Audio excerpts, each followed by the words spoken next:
Ero sicuro che l'esito sarebbe stato positivo perché sono stato sempre convinto della totale innocenza dell'ingegner Zornita e mi fa piacere che anche questo supplemento di indagine, peraltro disposto doverosamente dalla Procura di Trieste, abbia confermato il convincimento che ho sempre avuto. Nessun DNA compatibile, nessun nome, nessuna svolta. La super perizia ordinata dal GIP di Trieste Luigi Dainotti, affidata all'ex comandante del RIS di Parma Gianpietro Lago e all'antropologa molecolare Elena Pilli, non ha trovato alcuna corrispondenza genetica fra i reperti analizzati.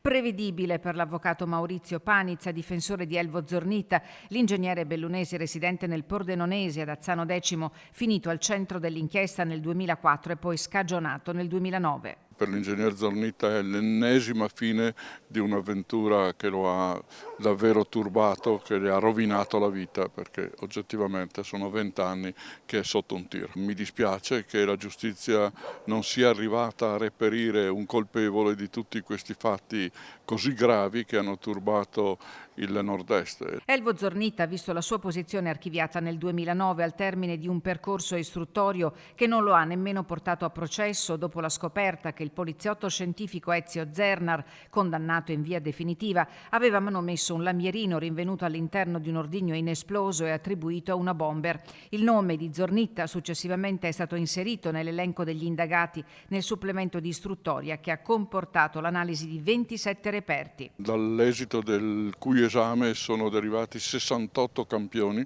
tutti esaminati con molta accuratezza, con tecniche molto moderne, con decine di migliaia di prove effettuate dai consulenti. Adesso l'esito è stato tranquillizzante per lui come per gli altri indagati.